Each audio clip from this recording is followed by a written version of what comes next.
follow the Lamb. We are with the Lamb. We are, he that overcomes I will grant to sit with me on my throne, even as I have overcome and have sat down on the throne of the Father. So these are redeemed from among men, being the first fruits unto God and to the Lamb, and in their mouth was found no guile, for they are without fault before the throne of God. So, of course, neither the Jehovah's Witnesses or Herbert W. Armstrong group could really qualify again for the 144,000. Without fault before the throne of God. In Jude, he closes that little book by declaring, "Now unto him who is able to keep you from falling, and to present you faultless before the presence of his glory with exceeding joy."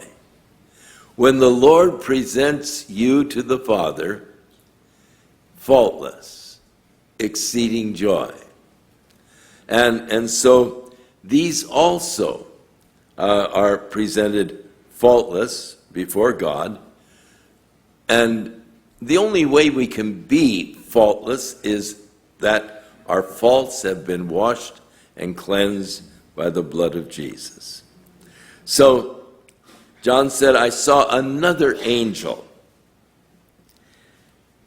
and he is in the midst of heaven, flying in the midst of heaven, and he has the everlasting gospel to preach to every nation and kindred and tongue and people.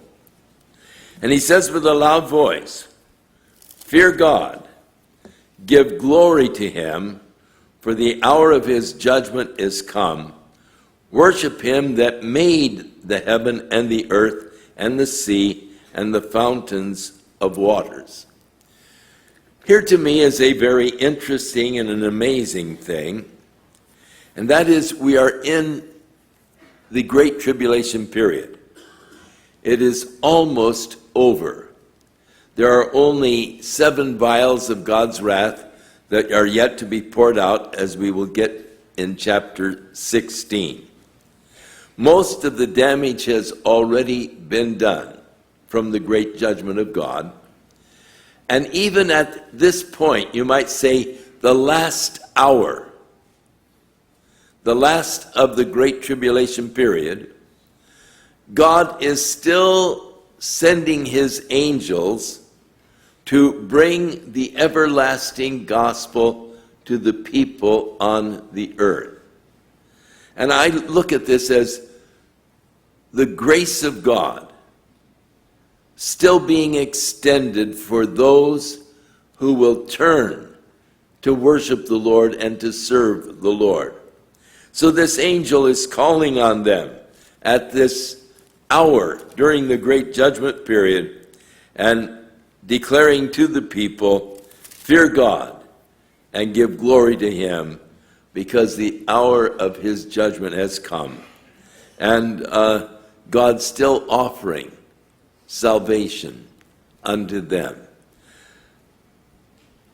And we get down to verse 9, we'll see that a little further, the warning. "And there followed another angel, saying, Babylon is fallen, that great city, because she made all of the nations drink of the wine of the wrath of her fornication."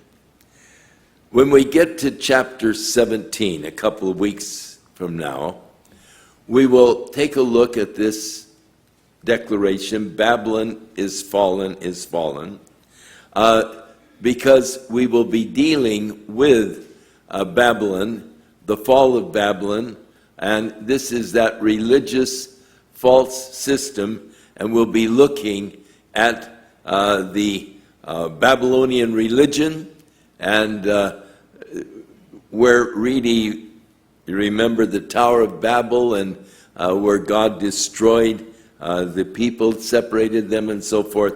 But there was sort of the beginning of man's attempt to be as God, to reach heaven on his own efforts. And so we'll be looking at that when we get to chapter 17. Verse 9, the third angel followed them, saying with a loud voice, if any man worships the beast, that is the Antichrist, or his image, or receives his mark in their forehead or in their hand, the same will drink of the wine of the wrath of God, which is poured out without mixture into the cup of his indignation. He will be tormented with fire and brimstone in the presence of the holy angels and in the presence of the Lamb.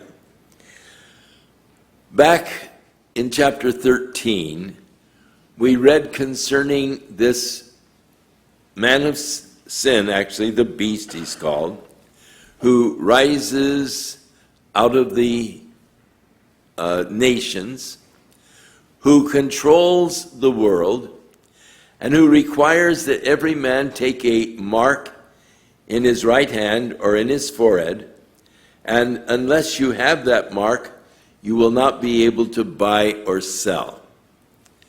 Now here is the angel warning people, don't take the mark. The false prophet comes around and he demands that people worship the Antichrist and has power to put to death those that refuse to worship the Antichrist. But people will not just blindly worship the Antichrist.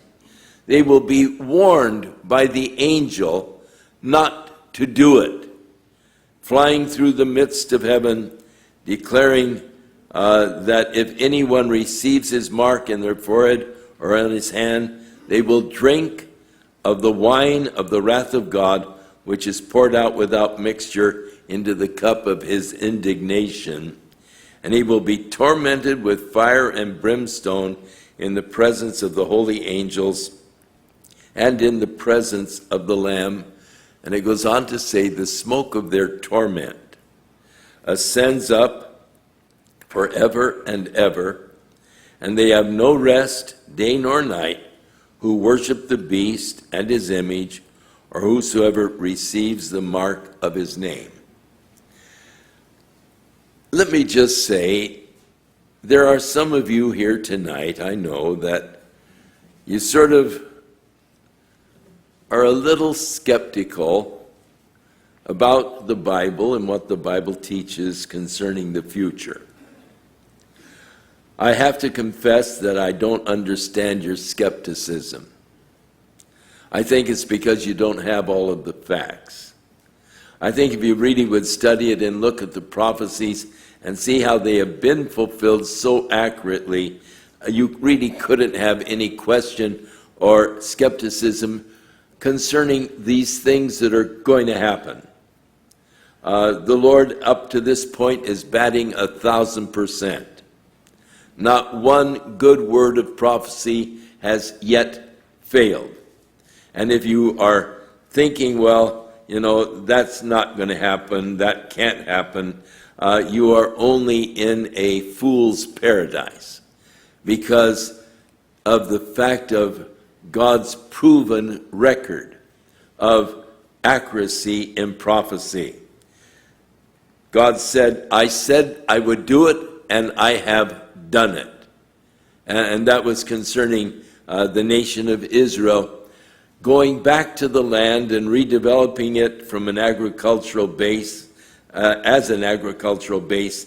And God said, I said it, and I will do it. And what can you say? He's done it. They are back in the land. And so to think that God would bring us this far and then just dump the whole program. Say, oh, well, it was, forget it. No, he's going to go ahead and he's going to do the rest of it. But so if you have that skepticism and you don't want to commit your life to Christ and you don't want to believe, just take this as a word of warning. When the angel comes through the midst of heaven and gives the warning not to take the mark of the beast, not to worship this